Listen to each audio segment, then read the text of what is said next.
What's going on, guys? Sam Adams here, and welcome to On the Topic Of, which is a series I do right here on the YouTube channel every single Friday, where I choose a piece of news that's been in the spotlight in a geek and gamer culture in the past week or so, and I give my thoughts and opinions on it.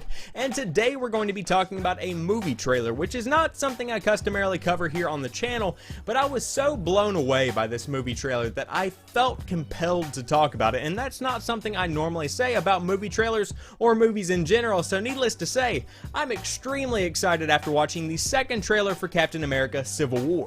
So now this is your last chance to get out. If you want to go into the movie with a blind viewing, I am getting ready to talk about the trailer, so it might give away some plot lines and whatnot. So 3, 2, 1...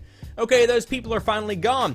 Captain America: Civil War is a very, very interesting story, and within the second trailer that I watched yesterday, it pretty much showed off what the plot was going to be. The Avengers have gotten to the point where there is so much collateral damage, especially after New York was all but destroyed, that there has to be some kind of censorship on how much power they actually have in the world, which is where the government is planning on stepping in.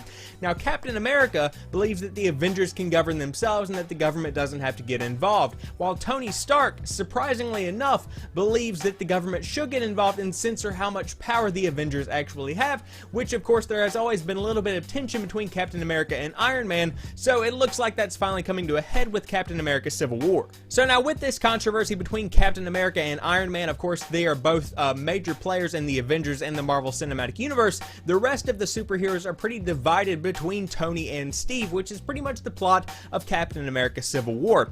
Now within the trailer, the one that came out yesterday, trailer number 2, and I believe what is going to be the final trailer, we are seeing this kind of plot unfold. You're seeing Tony, you're seeing Steve, they're arguing, you're seeing the division between the superheroes and whatnot like I was just describing, and that gets me pretty excited. I liked to see that up until probably about 30 seconds before the end of the trailer, and I was already sold on the movie, and I was pretty impressed with the amount of characters as well as the graphic appeal. It looks absolutely amazing, as you would kind of expect from a Marvel movie at this point.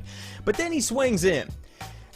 For as long as I can remember, my friends have all been talking about Captain America: Civil War and how they are hoping that Spider-Man would make some kind of an appearance, and lo and behold, he actually is going to be in Captain America: Civil War. And now the amount of influence that Spider-Man is going to have over the course of the events of the movie is yet to be seen, but it's nice to see that fans are getting what they wanted with Spider-Man being in Civil War.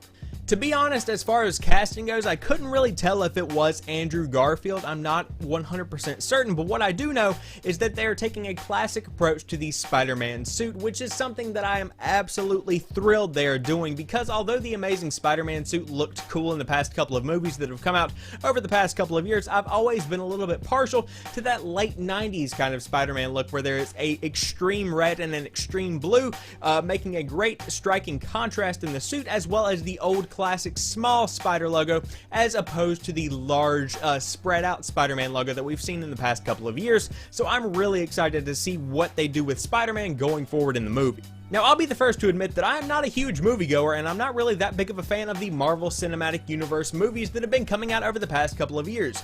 Now, that doesn't mean that I don't like them or don't support the idea of people making them. I'm a huge fan of watching a superhero movie whenever the opportunity happens to present itself. You know, if the Avengers is on FX or whatever, I will sit down and definitely watch it, but I would not go out to a movie theater and normally watch this kind of thing. For instance, just to put it into perspective how into these kind of things I am, I'm really looking forward to Batman vs. Superman, but I'm not going to see it on opening weekend because, quite frankly, I probably am going to work. I'm not going to want to go see a movie after I work, and in general, it's just not that important to me. So I like to go see them, but I'm not going to go out of my way to go see them at midnight release with the best tickets possible wearing a Superman suit. However, after watching this second trailer, I have to say that I predict this is going to be one of the best-selling Marvel movies to date, and I will tell you why. Because it is attractive to those like my friend Eric, who is a huge fan of superhero movies and is going to see this regardless, probably at midnight, I would almost guarantee it. And at the same time, it's also very attractive to those like me that just vaguely know the superheroes. They see all these people in the trailer like Black Widow, like Hawkeye, like Black Panther, like Iron Man and Captain America, and you see all these famous people in the same movie, and so automatically I'm like, kind of want to see this, and then they start fighting each other, and there's this overarching storyline that is absolutely incredible, and that's what's going to sell tickets, not only for those like me that are vaguely into it, but also for those hardcore fans that, although they might not support everything in the trailer, it still looks great to them, and they were going to go see it anyways. So if you happen to have not seen the trailer, I will link it in the description box down below. But to finish off this video, I want to give a huge shout out to whoever edited that trailer together from the movie footage, because they hit a very specific point that's a very hard balance to hit. And what I mean by that is that take a look at Batman vs Superman. I believe it was the second trailer that gave away a good bit of the plot, and that's a very tempting thing to do because you can very well make an incredible highlight reel out of the main parts of the movie, but at the same time there is no plot to the movie, or there's no surprise to the plot of the movie rather, whenever the moviegoers do hit the theaters that opening weekend. People already know what's going to happen, and that's something that I've seen with Batman vs Superman. With Captain America Civil War, you don't know if there's going to be a friendly resolution at the end of the movie. You don't know if Captain America and Iron Man are going to make it up, unless you can kind of assume that they're going to continue making movies and whatnot.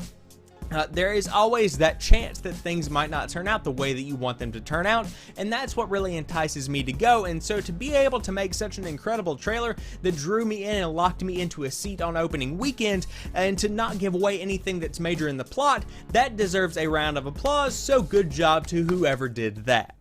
So there you guys have it. I hope you've enjoyed this video. If you did, drop me a like down below and comment what you think about the Captain America Civil War trailer number 2, or the movie in general. Are you going to be watching it? Are you a fan of the Marvel movies, or do you not care about superhero stuff whatsoever, whether it be DC or Marvel? Let me know in the comment section down below. And if you are new to the channel or you've never seen any of my other content, I do upload new stuff like 3 or 4 days a week depending on the week, and I stream live on twitch.tv/PrettyChillGuy311 every single Saturday night, and of course all of those links are in the description box down below. But if you are new to the channel, I want to thank each and every one of you guys for watching this particular video. I'll talk to you soon. Peace.